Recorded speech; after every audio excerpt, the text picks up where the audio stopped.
Let me just say a couple of things that you all need to be aware of.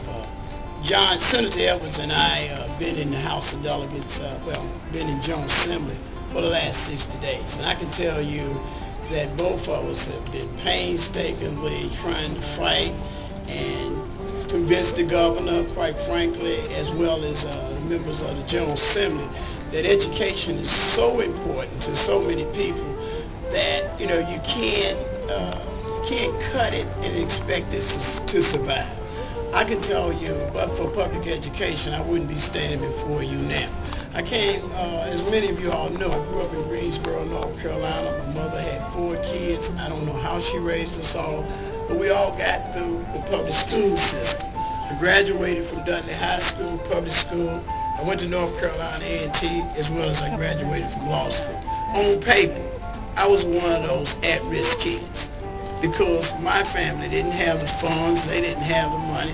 But what my mother did have was time, and she invested time in the school. And she made sure that every day that I woke up, that the number one thing that she would tell me, son, get your education no matter what somebody does to you, they can't take that away from you. And I believe And so I take it very seriously when we talk about funding the education or cuts to education. I was one of 20 people who voted for education. By that I mean I voted against the budget, because it in fact cut $250 million. And I could not stand here before you today and talk if I had supported it, and it was pressure. Now, let me also say that it's a lot better than it could have been. I mean, we started off with almost $700 million, and the budget went into conference. And I'm not here to demonize anyone. I'm not here to say that somebody doesn't care about education. I'm simply saying that I think public education is so precious that you don't touch it, you add to it. I have real concerns, ladies and gentlemen, and this I'll say to you all. When these surveys come around and they ask you if you want a tax increase, the other party believes that the majority of the people in Virginia would never support any tax increase, regardless whether it be for education, the homeless, or the poor. I disagree with that. I think if you ask people, would you like to see a modest or reasonable tax increase and the revenues go to education, I believe that 70% or better of the people would say yes. And that's why I have to tell you I was real proud that a good friend of mine, Court Rosen, came up with the idea. We talked about it. Nobody likes a tax. I don't like a tax. I'm a small businessman, and that means I got to pay more. But we shared information, and he understood that what we didn't do in the General Assembly, that is, we didn't create any new revenues. Call it a tax, call it a fee, you call it whatever you want to. Therein is the reason why you have a $250 million reduction in public schools.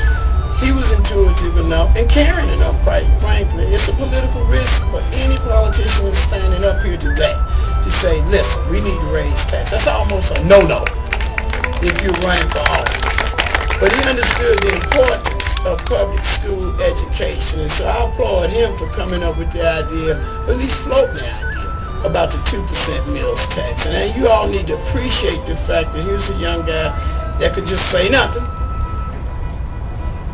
and then just take it as it go and just blame us. I don't mind you blaming the General Assembly, but I knew I was smart enough to know I wasn't going to vote for it, so you can't blame me. I'm not going to hold you long, but I'll tell you this. We're not going to get out of this situation, ladies and gentlemen. At the same time, we're cutting funds to public education. We're starting new projects. Let me be clear. I'm not against charter schools, because I believe that people can learn differently. I really do. What may fit me may not fit you.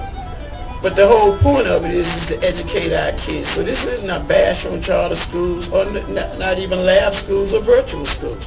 But what we have now, we have 4, I guess, methods of educating our young people. but we got one pot of money. And I don't believe that in 2 years that our economy is going to improve enough where we can restore the funding back to education. The $250 million now, 2 years later, will be $500 million. And I don't believe that our economy is going to recover in that extent where we will be able to support and fully fund education. So you may see the same problem in 2 years if we continue to follow that mantra under no circumstances, under a recession, that there could never be a tax increase that would support education.